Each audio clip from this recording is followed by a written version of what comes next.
सबसे पहली बात तो मैं आपको बता दूँ कि जो भी लड़कियाँ ये सोचती हैं कि हमारी शादी हो जाएगी, हमारी शादी हो जाएगी, तो आप लोग एक बात अपने दिमाग में बिठा लो कि शादी हमारी मर्ज़ी से नहीं होती है। शादी मतलब अगर घरवाले बोल रहे हैं कि हम अगर इस साल तुम्हारा सिलेक्शन नहीं हुआ, तो हम तुम्हारी शादी कर देंगे, तो ऐसा उनकी मर्ज़ी नहीं चलती है शादी में कि उन्होंने ना बोला और कल उन्होंने लड़का ढूँढा और शादी कर दी। अगर ऐसा होना होता ना, तो हम लोग अपनी मर्ज़ी से शादी कर लेते जब हमको करना होता। लेकिन हेलो एवरीवन, कैसे हैं आप सब? आई होप सब अच्छे होंगे। आज हम बात करेंगे अनमैरिड गर्ल्स के बारे में, जो कि बहुत सालों से किसी और एग्ज़ाम की तैयारी कर रही हैं और 2 साल से महिला सुपरवाइज़र की तैयारी कर रही हैं। मेरे पास बहुत ज़्यादा मात्रा में गर्ल्स के मैसेज आते हैं अनमैरिड गर्ल्स के कि दी अगर इस साल हमारा सिलेक्शन नहीं हुआ तो हमारी शादी हो जाएगी। तो हम क्या करें? मतलब अभी इतने सालों से हम तैयारी कर रहे हैं, हम सिलेक्शन नहीं ले पाए हैं, तो हमको क्या करना चाहिए? बहुत ही ज़्यादा डिप्रेस लगती हैं वो लड़कियाँ।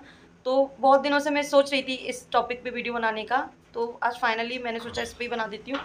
सबसे पहली बात तो मैं आपको बता दूँ कि जो भी लड़कियाँ ये सोचती हैं कि हमारी शादी हो जाएगी, हमारी शादी हो जाएगी, तो आप लोग एक बात अपने दिमाग में बिठा लो कि शादी हमारी मर्ज़ी से नहीं होती है। शादी मतलब अगर घरवाले बोल रहे हैं कि हम तो अगर इस साल तुम्हारा सिलेक्शन नहीं हुआ, तो हम तुम्हारी शादी कर देंगे, तो ऐसा उनकी मर्ज़ी नहीं चलती है शादी में कि उन्होंने ना बोला और कल उन्होंने लड़का ढूँढा और शादी कर दी। अगर ऐसा होना होता ना, तो हम लोग अपनी मर्ज़ी से शादी कर लेते जब हमको करना होता। लेकिन शादी-ब्याह जो संस्कार होते हैं वो हमारे हाथ में नहीं होते, वो हमारी कुंडली में और हमारे भाग्य में, किस्मत में पहले से ही लिखा होता है कि इस ईयर में हमारी शादी होगी। अगर ऐसा नहीं हुआ होता, तो क्यों जिन लोगों की शादी नहीं होती वो लोग अपनी कुंडली दिखाते फिरते हैं? क्यों पंडित उनको बताते हैं कि इस सन में तुम्हारी शादी होगी, उस सन में तुम्हारी शादी होगी?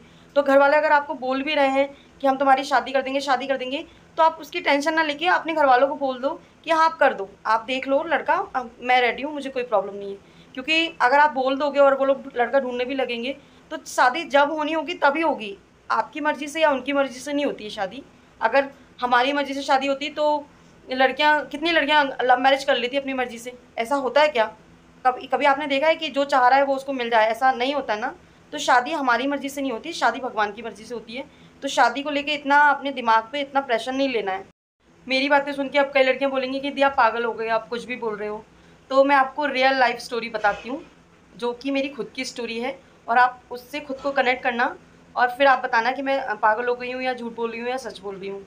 मैं ये किसी की फेक स्टोरी नहीं बता रही हूँ, मैं खुद की स्टोरी बता रही हूँ। आप चाहो तो आप कभी भी मेरे घरवालों से कोई भी मिले तो पूछ सकता है। मैं मेरे घर में दूसरे नंबर की लड़की हूँ। एक मेरी दीदी मुझसे बड़ी है और एक मुझसे छोटी बहन है। मेरी दीदी की शादी हुई उस टाइम मैं 11th में थी, और उसके बाद से ही मेरे घर में मेरी दीदी की शादी के बाद से ही मेरे घर में मेरी शादी की बातें चलने लगी कि बस 1 साल हम थोड़ा मनी मैनेजमेंट कर लें। मतलब दीदी की शादी करी थी इसलिए, तो उनको लगा कि 11th मेरा हो चुका था जब मेरी दीदी की शादी हुई थी। तो बोला कि बस इसको 12th कर लें, तो फिर 12th करने के बाद इसकी शादी कर देंगे। तो मैंने उस टाइम ध्यान नहीं दिया, मैं छोटी ही थी। मतलब आजकल के ज़माने के हिसाब से लड़कियाँ जल्दी बड़ी हो जाती हैं, लेकिन उस टाइम मैं इन सब चीज़ों पे ज़्यादा ध्यान नहीं देती थी। तो मुझे लगा ठीक है, जो भी होगा देखा जाएगा। मैं हमेशा से बस यही सोचती हूँ कि जो भी होगा देखा जाएगा। मैं ज़्यादा दिमाग में पंगे नहीं लेती। तो फिर जब मेरा 12th पास आउट हो गया, फिर मैं फर्स्ट ईयर में आई, तो मेरे घर में फिर ज़ोरों से शोरों से बात चलने लगी कि हाँ, लड़का देखना है, लड़का देखना है। क्योंकि मेरे बाद मेरी छोटी बहन भी थी, तो घर वालों को ज़्यादा टेंशन होती थी कि इसकी शादी कर दें तो फिर छोटी वाली की भी शादी करनी है। और मेरी जो छोटी बहन थी वो मुझसे बड़ी लगती थी देखने में, तो सब लोगों को लगता था कि दोनों बराबर की हैं, तो ऐसा ना हो इसकी शादी में डिले हुआ तो फिर वो बड़ी हो जाएगी। तो इसलिए घर वालों को लगता था इसकी जल्दी शादी कर दें। तो मैं भी ठीक थी, ओके थी, मैं कुछ नहीं बोलती थी घर वालों को, जैसा उनको लगता है वैसा करते रहें। फिर मैंने ऐसे करके फर्स्ट ईयर में एडमिशन ले लिया, क्योंकि मेरी दीदी की शादी भी फर्स्ट ईयर में हुई थी। तो घर वालों को लगता था कि हाँ, फर्स्ट ईयर में दीदी की शादी हुई थी, हमारी बड़ी बेटी की शादी की थी, तो इसकी भी फर्स्ट ईयर में कर देंगे तो कोई प्रॉब्लम नहीं होगी। मैं शादी के लिए मेंटली बिल्कुल प्रिपेयर नहीं थी। मतलब मुझे शादी नाम से ही चिढ़ती उस टाइम, तो मैं शादी करना ही नहीं चाहती थी बिल्कुल। तो जैसे-तैसे मैंने फर्स्ट ईयर में एडमिशन ले लिया, और घर वाले लड़के पे लड़के देखते जा रहे थे, और मैं टेंशन में थोड़ा-थोड़ा टेंशन मुझे उस टाइम होने लगी थी, क्योंकि मैं समझने लगी थी चीज़ों को। तो मुझे लग रहा था ऐसा ना हो दीदी की शादी फर्स्ट ईयर में की तो मेरी भी शादी फर्स्ट ईयर में कर दें। और मैं शुरू से ही बहुत एम्बिशियस टाइप की रही हूँ, तो मुझे बहुत टेंशन होता था कि जैसा आप लोगों को होता है ना अभी, वैसे ही टेंशन मुझे फर्स्ट ईयर से होने लगा था। और इसीलिए मैं आपको ये स्टोरी सुना रही हूँ ताकि आप लोगों को टेंशन नहीं हो। क्योंकि मेरे घर वाले लड़के पे लड़के देखे जा रहे थे, और मेरे पापा भोपाल से ग्वालियर लड़के देखने आते थे, क्योंकि बेसिकली हम लोग ग्वालियर के ही हैं। तो और हम लोग थोड़े वैसे कट्टर टाइप के पंडित हैं। तो पापा नहीं चाहते थे कि भोपाल में कोई लड़का देखें, तो पापा ग्वालियर लड़का देखने आते थे। हर महीने कह लो, हर महीने पापा लड़का देखने आते थे ग्वालियर, क्योंकि उन्होंने दिमाग में बिल्कुल ठान लिया था। आप लोगों के घर वाले तो इतना फोर्स भी नहीं करते होंगे, लेकिन मेरे पापा ने बिल्कुल ठान लिया था कि इसकी शादी तो इस साल करनी ही है। फर्स्ट ईयर पास आउट हो जाए या फिर फर्स्ट ईयर में ही एडमिशन लिया था, इसकी शादी तो इस साल करनी है। और वो लड़के पे लड़का देखे जा रहे थे, लड़के पे लड़का देखे जा रहे थे और मैं टेंशन में थी। फिर लेकिन होता क्या था, वो लड़के पे लड़के देखे जा रहे थे, वो किसी ना किसी कारण से लड़के रिजेक्ट हो जाते थे। कुछ कारण पापा रिजेक्ट कर देते थे, लड़के में कोई ख़राबी होती थी या फिर उसका बैकग्राउंड अच्छा नहीं होता था। कुछ हमारे फैमिली रीज़न होते थे, मतलब गोत्र वगैरह नहीं मिलते, इस टाइप से भी बहुत सारी प्रॉब्लम होती है। और ऐसे ऐसे करके पापा ने कम से कम 15-20 लड़के देखे। आप लोग यकीन नहीं करोगे, मेरे पापा ने 15-20 लड़के देखे और मतलब एक आध ही लड़का मैंने रिजेक्ट किया होगा, मैंने शायद कोई लड़का रिजेक्ट नहीं है, एक लड़का रिजेक्ट किया था मैंने, बाकी मुझे याद भी नहीं है। बाकी सारे लड़के पापा ही रिजेक्ट करते थे, किसी न किसी रीज़न से हो नहीं पाता था। और ऐसे ये लड़के देखने वाली प्रोसेस में मैंने अपना ग्रेजुएशन कंप्लीट कर लिया। ग्रेजुएशन होते ही मेरे घर में मेरी शादी की चर्चाएँ थी, वो ज़ोरों शोरों से और ज़्यादा चलने लगी। मतलब अब तो पापा को ऐसा हो गया था कि इसने ग्रेजुएशन कर लिया, मतलब ये बहुत बड़ी हो गई, अब तो इस साल इसकी शादी करनी ही करनी है। और मैं बहुत टेंशन में आ गई। मतलब मैं तब भी आगे पढ़ना चाहती थी, मुझे लग रहा था कि अब, पहले तो मुझे लग रहा था मेरी फर्स्ट ईयर में शादी हो जाएगी और फिर ग्रेजुएशन बाद भी मुझे ऐसा लग रहा था कि नहीं, मेरी शादी नहीं होना चाहिए, मुझे पोस्ट ग्रेजुएशन भी करना है अभी। और इस बीच में आपको एक बात बताना ही भूल गई, जब मैंने सेकंड ईयर का एग्ज़ाम दिया था उसी बीच मुझे एक जॉब ऑफ़र हुआ। तो मुझे लगा कि जॉब ले लेना चाहिए, क्योंकि अगर मैं जॉब ले लूँगी तो हो सकता है कि शायद मेरे घर वाले शादी की, मतलब शादी की बात आगे टाल दें या फिर मैं खुद ही मना कर पाऊँ कि नहीं, मुझे अभी शादी नहीं करनी है। तो उस बीच मैं एक प्राइवेट जॉब करने लगी, क्योंकि गवर्नमेंट जॉब की मैं तैयारी कर रही थी उस टाइम पे। मैंने एक एमपी नगर में एक इंस्टीट्यूट जॉइन किया जॉब के साथ-साथ। सोचो आप, जॉब के साथ-साथ मैं गवर्नमेंट जॉब की एग्ज़ाम की तैयारी भी कर रही थी और अपना ग्रेजुएशन कंप्लीट भी कर रही थी और जॉब भी कर रही थी। तीनों चीज़ मैं साथ में कर रही थी और मेरे घरवाले मेरे लिए लड़का भी ढूँढ रहे थे। तो एक प्रेशर मेरे ऊपर ये भी था और मैं जॉब इसलिए करने लगी थी क्योंकि घरवालों को लगता था, और भी मतलब मेरे पापा को, जो हमारे बड़े लोग होते हैं परिवार के रिश्तेदार के, वो उनको भड़काते थे और कहते थे कि लड़कियों को पढ़ा के तुम क्या करोगे? एट द एंड उनकी शादी ही करनी है।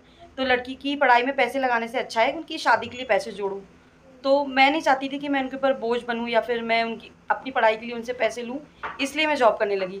और मुझे लगा कि अगर मैं जॉब करने लगूँगी तो हो सकता है मेरी शादी आगे टल जाए, इसलिए। ये सब करते-करते मेरा ग्रेजुएशन कंप्लीट हो चुका था और मैं अपनी जॉब कर ही रही थी।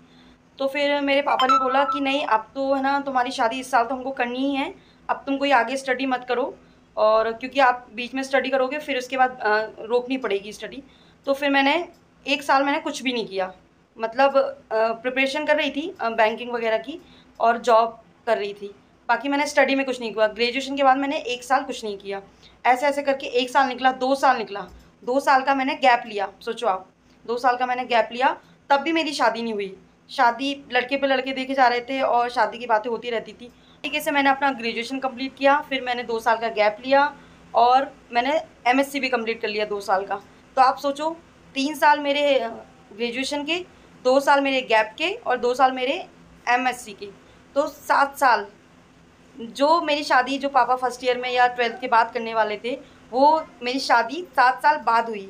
जब मैं एमएससी में थी तब जाके मेरी शादी फाइनल हुई थी, एमएससी लास्ट ईयर में थी और मेरे एमएससी का एग्ज़ाम होने के बाद ही मेरी शादी हुई थी। और आप लोगों को एक नई स्टोरी मैं अगले उसमें सुनाऊँगी कि मेरे पेपर के जिस दिन मेरा लास्ट पेपर था उस दिन मेरा मंडप था। मेरे पेपर के सेकंड डे मेरी शादी थी और शादी ग्वालियर से थी और मेरा जो एग्ज़ाम था वो भोपाल में था, एमबीएम कॉलेज में।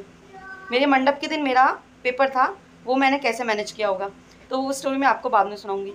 तो इसलिए मैं आपको बोल रही हूँ कि जो लड़कियाँ डरती हैं ना कि हमारी शादी हो जाएगी, शादी हो जाएगी, शादी आपके या आपके घरवालों के हाथ में नहीं होती है। शादी जब होनी होती है तभी होती है।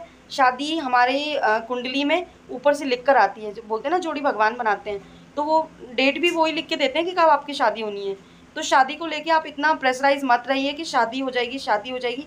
आप अपना कर्म करते रहिए, घरवालों को उनको घरवालों को आप बेफ़िक्री से बोल के रखिए कि आपको जब शादी करना है आप तब कर दीजिए, मेरे को कोई प्रॉब्लम नहीं है। उनको अपना काम करने दीजिए, आप अपना काम करिए, जब शादी होनी होगी तब हो जाएगी। आप मेहनत करते रहोगे, हो सकता है इस बीच आपकी जॉब लग जाए और जॉब लग जाएगी तो फिर घरवाले वैसे भी मान जाते हैं। तो इसलिए मैं बोल रही हूँ कि ज़्यादा टेंशन नहीं लेना है आपको। आई होप आप लोग बोर नहीं हुए होंगे मेरी स्टोरी से, आपको मोटिवेशन ही मिला होगा। तो अगर आपको थोड़ा भी मोटिवेटेड फ़ील हुआ है मेरी स्टोरी सुन के, तो आप कमेंट में मुझे ज़रूर बताना कि आपको क्या अच्छा लगा और इतनी देर आपने मेरी स्टोरी सुनी उसके लिए थैंक यू। मिलते हैं नेक्स्ट वीडियो में एक नए टॉपिक के साथ, तब तक के लिए बाय बाय, टेक केयर।